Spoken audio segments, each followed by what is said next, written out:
Thank you very much, and thank you for inviting me for this meeting. I think I'm very glad, and as being the only Latin American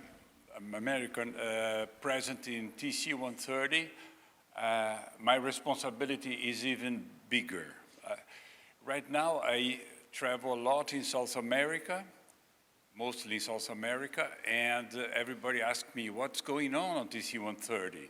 And also I write articles for the Printing Association magazine, all articles about standards. So I try to keep people up to date on what we are doing here. Today I'm going to talk, let me see here. Okay, I'm going to talk a little bit what we are doing in WG13. WG13 is about color conformity, and as you might think, ISO tells us that we should be silent about standard assessment. But we've got the green light from Casco several years ago, thanks to the good and the very skillful work of Dr. Chung, Professor Chung, and we could create the group, and the group is moving on. We have participants from several countries. I'm sorry, there is a misspelling Denmark here. And I'm going to talk a little bit about one standard that we are dealing right now. It was created by WG13, but the project was Elie Curie, that is seated over there, French software developer. And it's a standard about how do we, as a workflow, control color in all control points along the life of the file, from the file to the final printed matter. The color definition is very important, then the process color reproduction requirements, and finally the conformity. There is no invention, there is nothing new in this standard. It's not repetitive in regarding to the other standards that specify especially those characteristics. It's only a quotation. And as we say in WG13, our standards are a repository of requisites from several TC 130 standards that a schema writer is, that means someone that wants to write a schema for certification, for instance, the CTV certification we heard this morning. We haven't heard anything about their schema. What is a schema? A schema is, you shall do this with Illuminant, you shall do this with your soft proof, you shall do this, all the shells along the process. We have developed, for instance, for South America, we have developed schemas for 12647-2. It's much similar to PSO or PSD, whatever.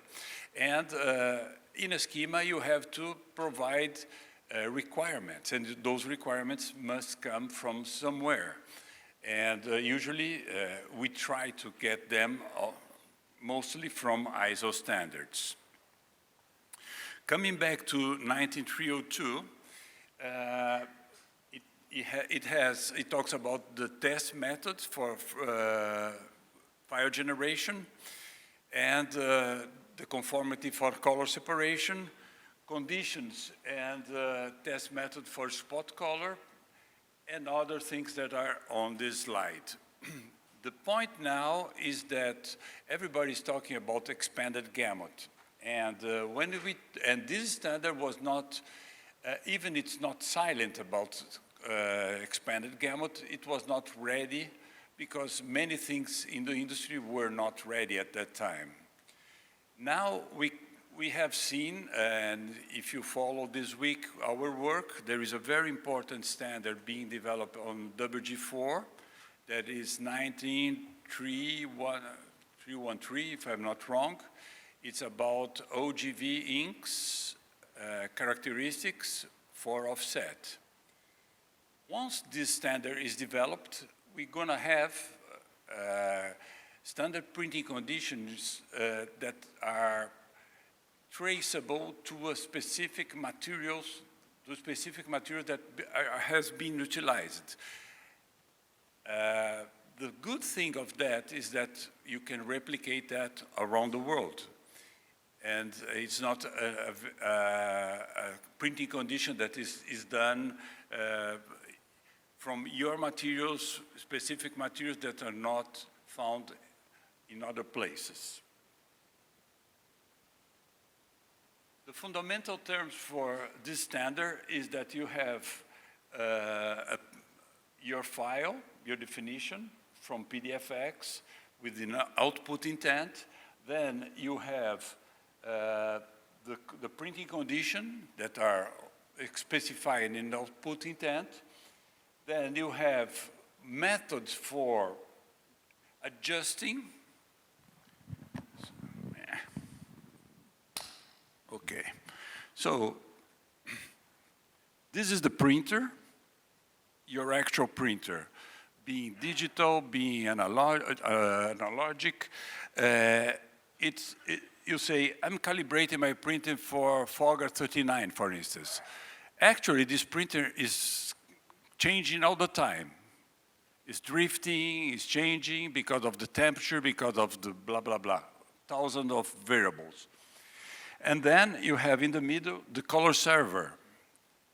The color server is the one that adjusts from what you sold to your customer, from your proof, to what your printing is actually doing. The most sophisticated software in the middle are those software that have some closed loop and they can fill the gap from what is happening. This is a condition that is registered in the standard. So going back to the specific points, color definition files, PDFX4. Sometime in the future, perhaps we're going to have PDFX6. Now we are thinking about expanded gamut. So we're going to need external profile. Spot colors defined colorimetrically or spectrally. As Andy said, it's much better if you have a CXF file for that spot color.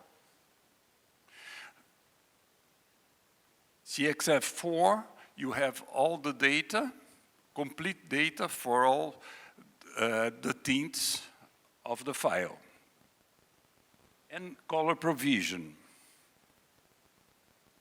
We still don't have in PDF. We heard this morning from PDF Association that perhaps in the future we're going to have it.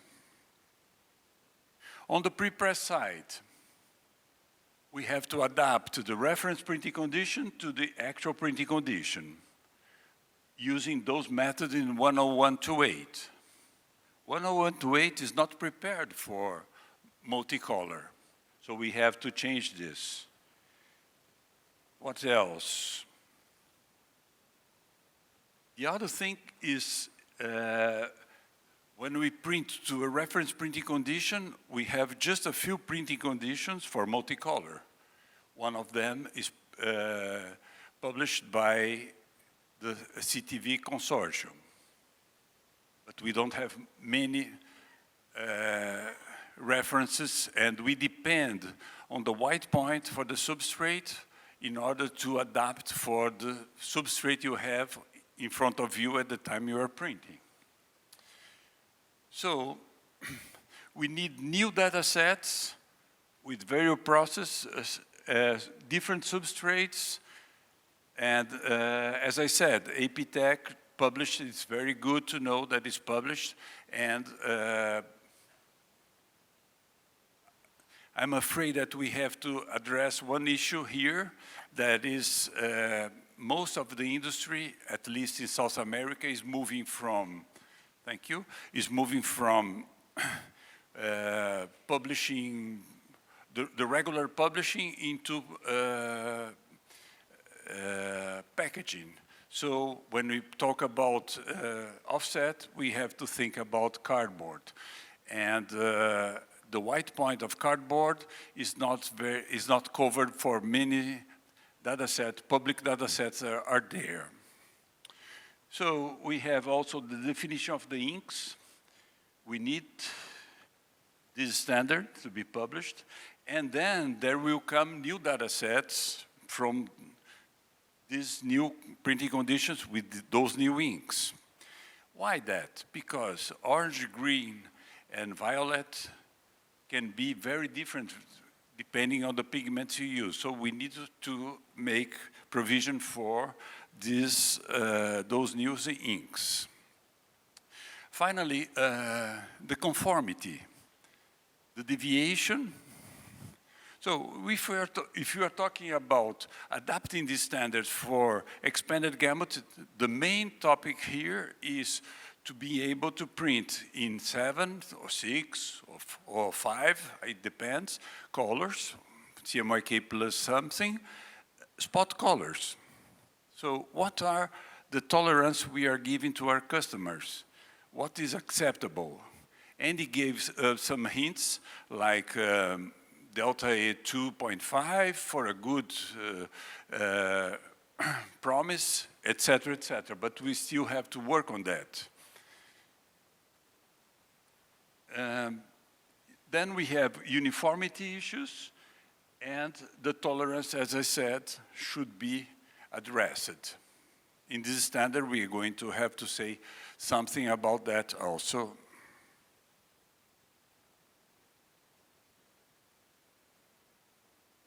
So I think that most of the needs for this new standard are based on the lack of reference and printing conditions, lack of materials, standard materials, I mean inks, and the understanding that this industry, or at least from my point of view, is moving towards packaging very strongly. So we should address the white point and the conditions of the substrates used in packaging. Other than that, I think addressing a little bit the presentation that Donald gave, I think that in South America we adopted Fogger 39 as an interchange color space. I mean, everybody produces, creative produces their jobs in Fogger 39, and then they give to printers. So it became more or less an interchangeable space for data coming and going. I think the value more than of universal colored data set is to be the new interchange space for all over the world. I think this completes my presentation. Thank you very much.